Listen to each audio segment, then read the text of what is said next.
we trained about 150 fresh graduates in Java full stack. 80% of them have got jobs, 20% are going to get jobs, and minimum salary of 2,500 and above. And I give you one more statistics which is very interesting. There's a requirement of at least 6,000 engineers and TVET skills needed, no supply.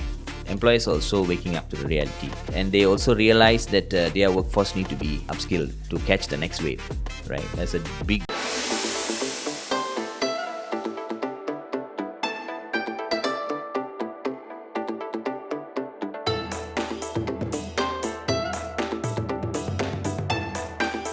Hello listeners, with the growth of our Malaysian economy and also the influx of FDI and also the shortage of talent, today we'll discuss a topic that is very important, which is the empowerment and upskilling of talent in Malaysia.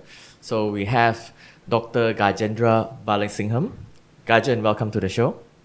Thank you, Bob. All right, so Dr. Gajendra, or Gajen, is actually from GKK Consultants, as you can see the logo in the back. So he has 18 years of experience in the IT industry, ranging from different companies as well.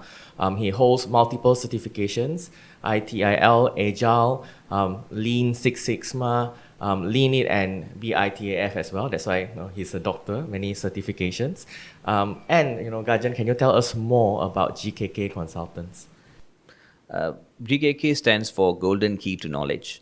I found this company in 2011. It was found because when I graduated, I had a big issue. Whatever I learned in college, I did a computer science degree, I had some good marks. I could not get a job based on that because at that time, that was 2003, employers were looking for Java, people who can do programming. Now, fast forward 20 years later, even today, that's the same problem, right? So that was one of the reasons why I formed this company. I wanted to upskill the Malaysians on what industry needs and make sure they get a job.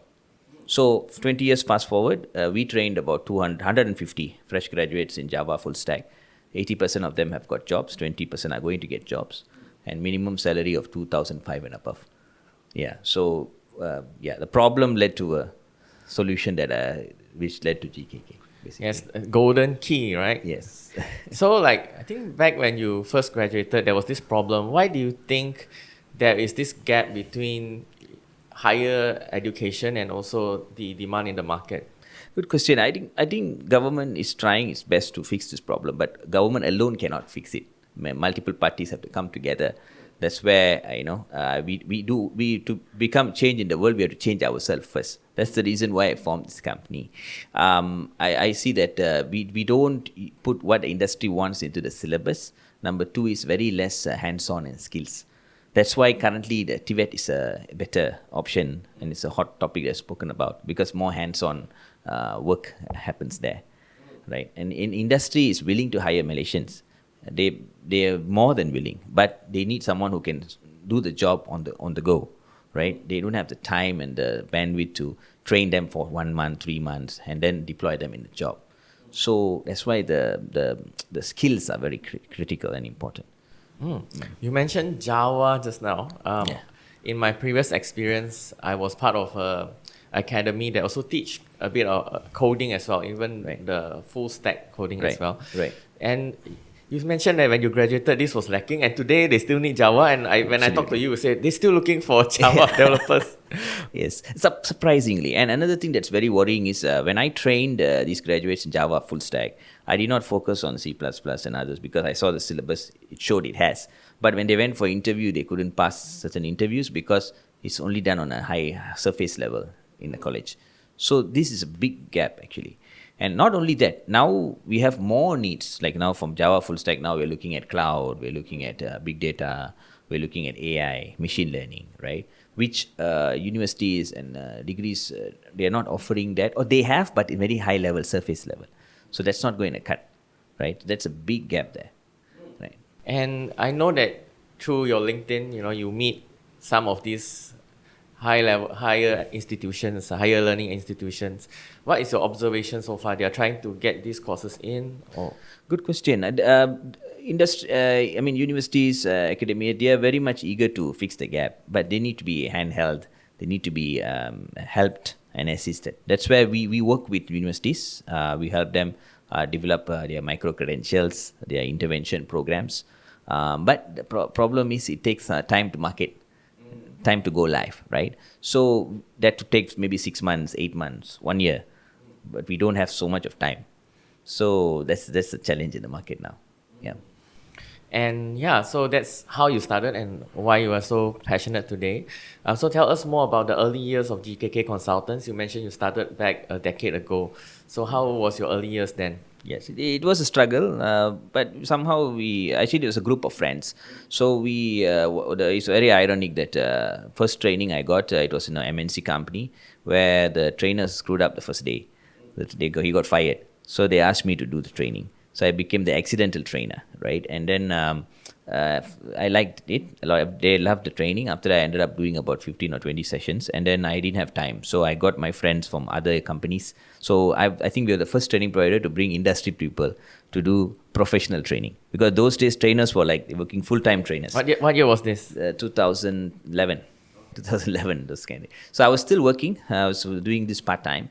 Then in 2018, I came out full-time. We got our first big break with the government project. We did a lot of train and place programs in those days. And then tragedy struck. I think some issues happened. Our bank balance went to minus 2,000. But we still moved on.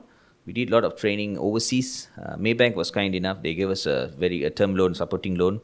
And everything was going good. Then I still remember 2020 March 17th, I guess, lockdown, right? Suddenly everything froze because now all the trainings vanished, right?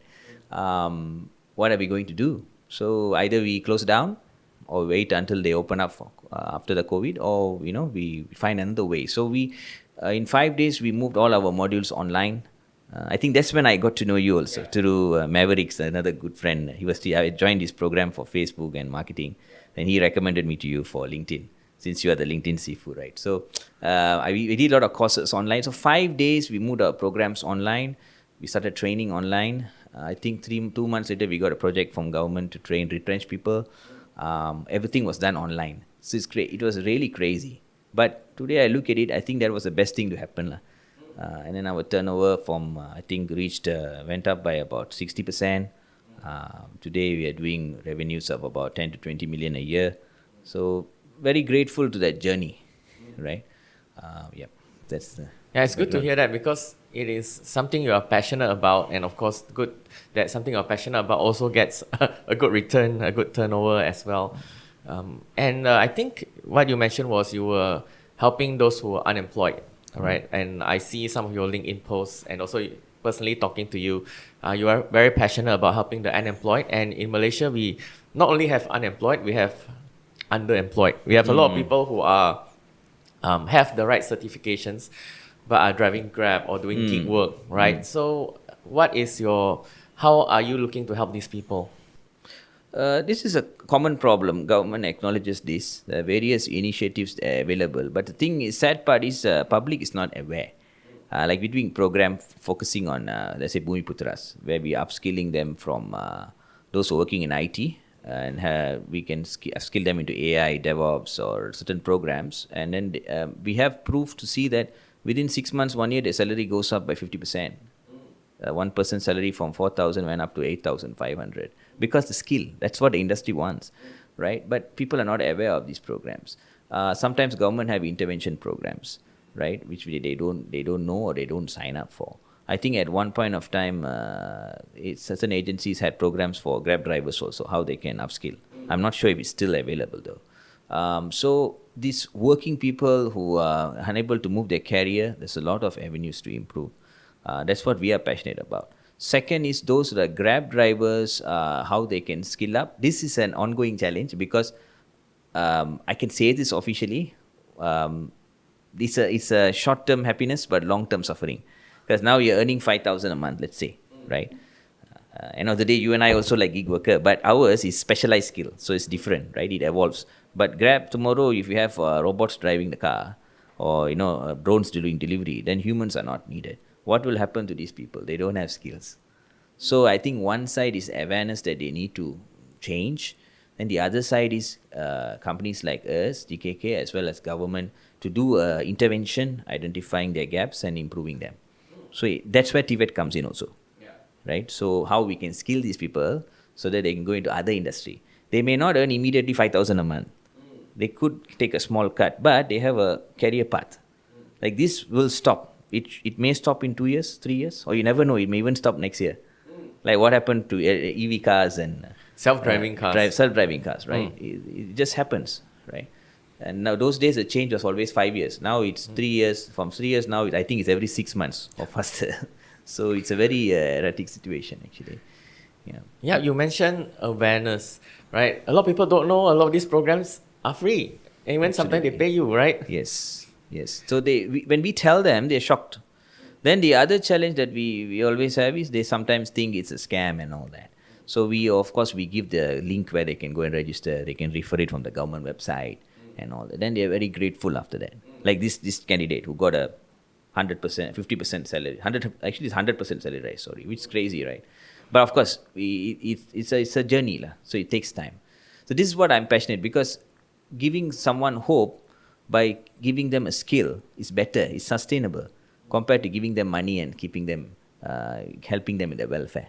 That's what I believe. You teach a man how to fish versus giving them a fish, right? So I always tell this to my team also. We're doing something where it's not only for a business, but also contributing to the society. Yes. Yeah, and especially nowadays, I would say there is not so much competition, all right? If you have the specific skill, right, you said you DevOps or, Python, whatever it is, you immediately increase your salary by 100% because not many other people have this skill, right? Absolutely. But it's a journey. So the disclaimer is always what you have today doesn't mean it's going to be there forever. Yeah, like I'm an IT architect. I have AI governance model and I do all this work. But tomorrow I could be replaced by a computer. Right, so we have to evolve also. So that's what we are preparing for the next phase. That's where TVET comes in, AI learning systems come in. These some things that we are now working on to roll out for next year. So people can learn, they can improve themselves. And these models are tried and tested overseas. It's just that now Malaysia is picking up. But I must comment, the government has done a great job by making an effort to do it. But government alone cannot do it. That's what people don't see. Everybody, I can say this on record, everybody thinks Malaysian government haven't done enough. I think they've done more than enough. If you go to countries like India or other countries, it's crazy. They don't have all these facilities, right? It's just about awareness and other parties coming together, doing their part to propagate the community and society. Yeah. I remember when working with you, one of the programs you worked on was, of course, a government initiative to help the people that were retrenched, right? And there's many programs like you are also working with the Bumi Putras as well. What about the employers, right? Do you also work with employers when it comes to this? Yes, we do. Nowadays, a lot of employers also have a lot of awareness. They are now looking at how do we use AI to boost their workforce productivity. In fact, we are doing one program right now for the next 3 months with a major GLC in Malaysia. We're also doing with another GLC soon, where they want to get employees to know what they need to use in AI, what they need to avoid. So it's good. Employers are also waking up to the reality.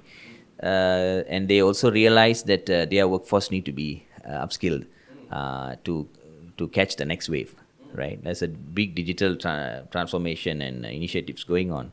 So we work closely with a lot of employers in this space too, and they use their HRDF levy to pay for the programs. Yeah, so it's quite efficient for them. Yeah, I think we have one of the most extensive HRDF, Human Resource Development Fund. Because even when I look at countries like Singapore, they have something different, not really the same. Correct. And ours is one of the more extensive ones. Absolutely. I think ours is one of the extensive ones and one of the most efficient in the region. In fact, I also heard that even Middle East, they have, some countries have it, and then they always look up to us to see how we are doing it. So the problem is, the sad part is sometimes employers are not aware of this, how much they can use, how's the mechanism. They're paying the 1%. Absolutely. Everyone. Some employers, like I got a distress call from a big GLC one day saying, are you sure we can claim so much? I was like, of course you can claim, it's your money, right? So it took me like half an hour to explain, because I think it's the legacy mindset.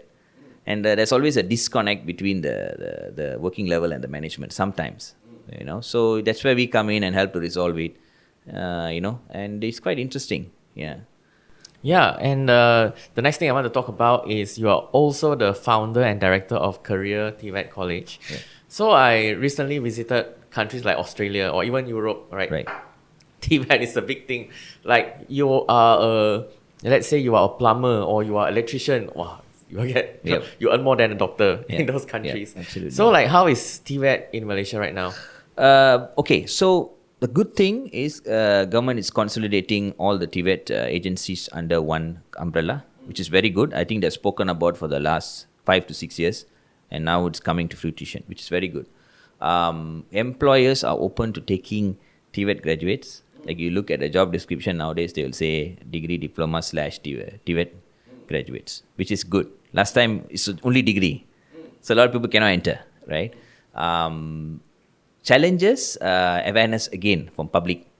Like they always consider TVET as something like not so interesting, or it's not as good as a degree program lah. But I think it's slowly changing, and syllabus has been updated. That's where Career TVET College, we were slow a bit earlier because we were not happy with the syllabus. We wanted something aligned to industry. Now we have latest syllabus came out in May, so from the government, which looks very good. So by next year, we'll be starting our operations fully. And we are focusing on intakes where candidate comes in with when we guarantee the job. So if I take 100 people, I say by the program is for 1 year. By end of the year, I'll place you in the job, guaranteed. This is the model actually already going on in Singapore, Germany, Australia, like you said. Yeah. So it is something I think the country wants. And I give you one more statistics which will be very interesting. There's a requirement of at least 6,000 engineers and TVET skills needed, no supply in northern Malaysia. So that shows the urgency of this. You need people with skills, which certain universities do churn out. That you have good universities like UNIMAP, UUM in northern region. They turn out good candidates which have a good employment level, but it's not enough. Yeah, so that's a big demand there. Yeah, which will grow because Malaysia is focusing now more on semiconductor, manufacturing, and also IT, digital hub, which is what we are working on also. So the demand is slated to grow further, and hopefully Grab drivers will migrate to this so that they don't mess up their career in the future, right? Yeah. So like when someone joins a Career TVET College, what are their career prospects? What can they work as? So what we do is first we don't just enroll anybody. We do a profile first, profiling. So in the profiling, we see their character as well as we see their technical understanding, basic understanding. So based on that and their interest, so based on that we prescribe them a program. So we don't want to just come and say, okay, you just attend the program based on my gut feel. I think that's not right. Training must have an art and a science. So the art we do, but the science of it, right? And then after that, once they go through the program, in between we have connections to a lot of industry. We work with a lot of recruitment companies. So by the end of their program, we make sure we place them in a job. Because we're already doing this with other government agencies, other government projects. So I have good experience in this, right? So that's what we are doing. We're focusing on IT, digital marketing, cybersecurity, so specific areas. But the operations will be from January. Next year, yeah. Okay. Because we just got the syllabus. I think the syllabus came out in May, And- so there's some time to ramp up. What are the type you mentioned just now? You are IT, got all these different. What type of courses are in there? So these are all they call it level 3 SKM cert, which is we have web programming, digital marketing is one, cybersecurity basic level, and computer systems and networking. So these are some of the programs that will be coming out. Yeah. So these programs is not a degree. No. It is like a certification which Yes. can help you to get jobs. Yes, but again, I'm a fan of this lifelong learning thing. So we also have collaboration with universities and colleges. So later on, if the candidate once he's working, he can part-time he can study for his diploma. That means the TVET graduate can link up to the diploma, and then after certain years can go for degree also. So they don't want to have that regret, right? That I just have it cert. No, right? They can always if they want for their management experience, they can take a degree or diploma later. That's what we always say. We don't say, hey, no, university is bad. No, university is needed. I'm also a university graduate. So can't run them down and can't blame the system, because that's how the system was, right? I think last 4 years it evolved drastically, right? So now we have to find how we can merge the best of both worlds. Yeah.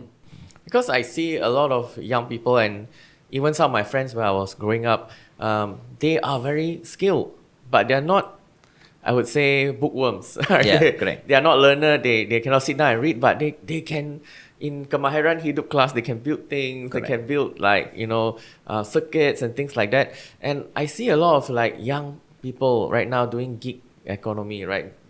Delivering with Yes. Food Panda, all this, right? So your college is positioned in a way to help them, if they cannot go for, a degree, they can come and take a certain skill certification, right? Absolutely.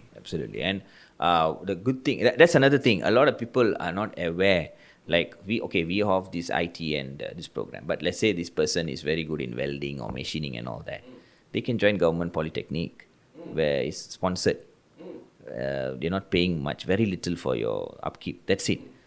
So a lot of things are there from government, like I said, but it's not awareness is not there. Yeah, it's not attractive like in all these other countries. They will say, yes, I'm going to polytechnic. Right. I'm becoming a tradie. In Australia, they say I'm a tradie. That means I'm doing this type of work. But here it's like, it's shy to tell people I go to polytechnic. Absolutely. And something very interesting. People don't know those Mandarin speaking, right?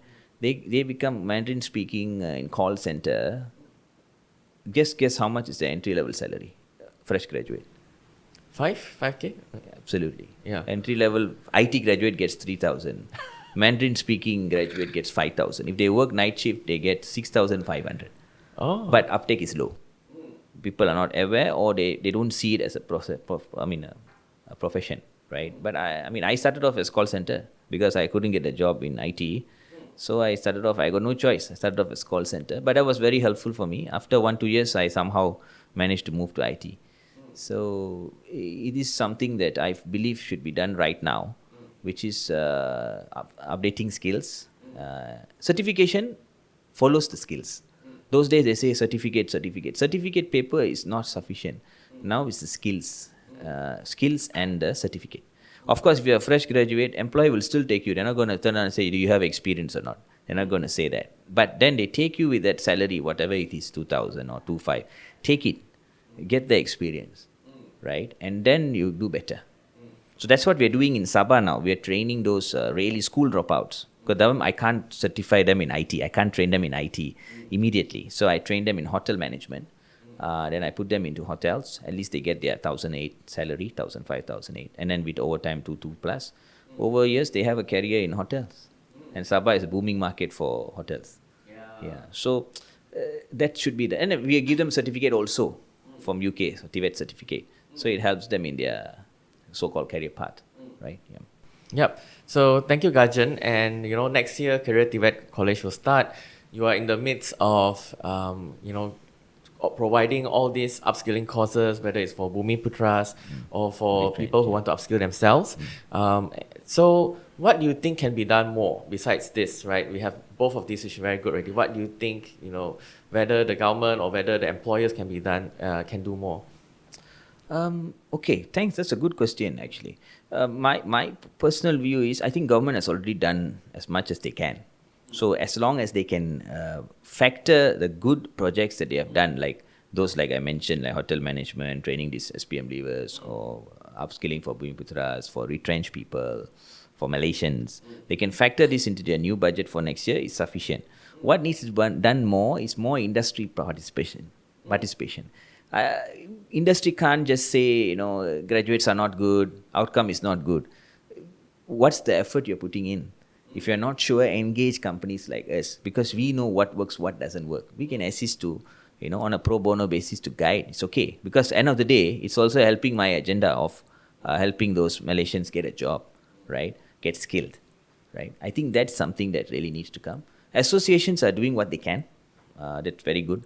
So if everybody comes together, I believe we can solve this within the next 2-3 years, this problem. And then we will have very good skilled workforce. Because now, as per the digital skills report, These four skills are very much needed, but very low output now. Cybersecurity, cloud, because cloud now you have big data centers coming up, AWS, Microsoft, full stack Java, programming, DevOps, AI, machine learning. So these are all skills, and of course data analytics.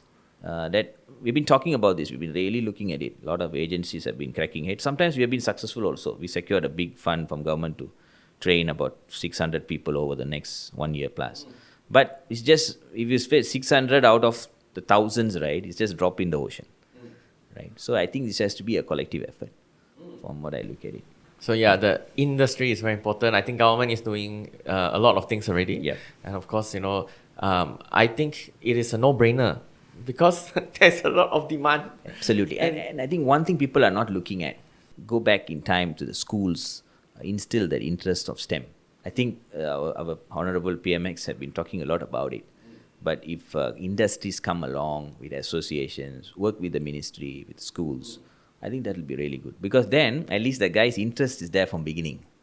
Like now it's not there. Now it's like I go on YouTube, I become a celebrity or something. Not many people can be a Mr. Bob like you, right? LinkedIn celebrity, right? So that is, it's not a good trend. So if STEM interest can be given from small age, like how it is in US and in Germany, right? I believe that it will be better in the long run. Right. Besides that, you also have corporate training as well, right? Yeah. So tell us more about your corporate training. Yeah. So I used to do just corporate training like a so-called side gig. It's just like, okay, we are busy with all these government projects. We are transforming people's lives. Something we really neglected was we are looking at unemployed and retrenched or fresh graduates. What about those employers and employees? They form a big chunk. They have families, right? And we noticed that employees are the most, because of COVID, they were overworked and they're really stressed out.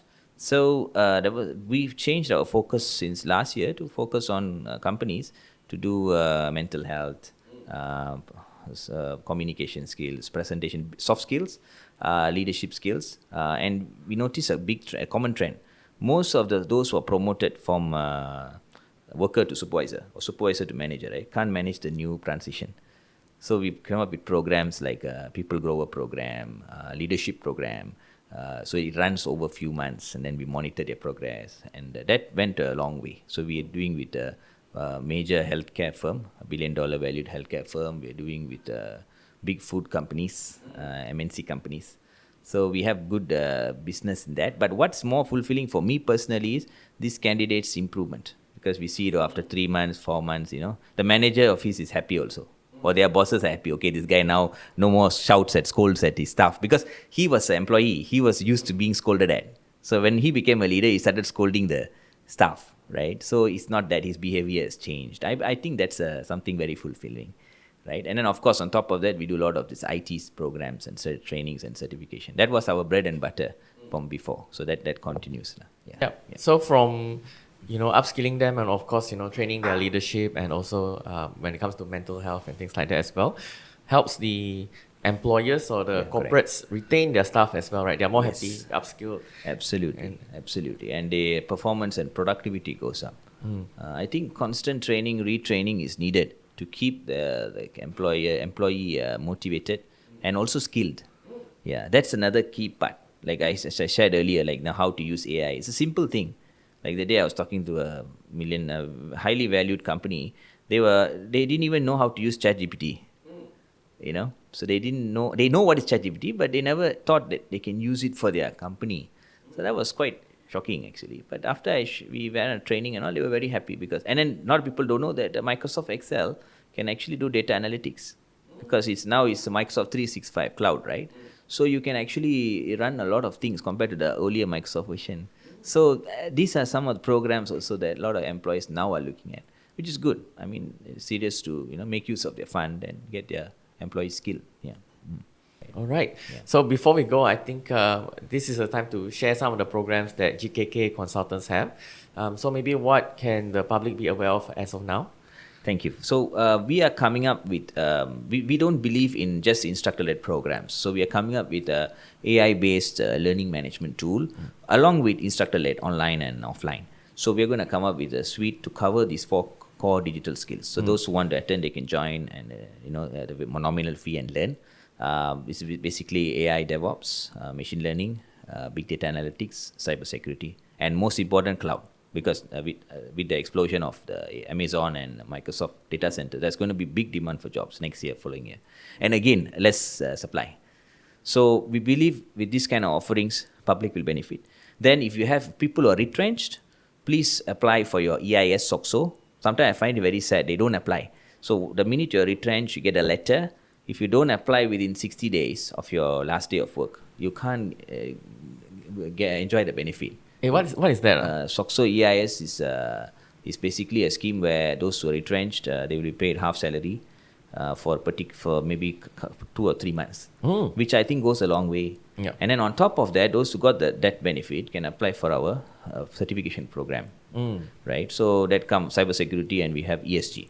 So at least then we also have a link to a lot of recruitment companies, so we'll help to place these people, right? So this is something I used to do heavily during COVID time, and then the last 1 year we've been a bit quiet. We've been busy with other projects, so now we are going to start back.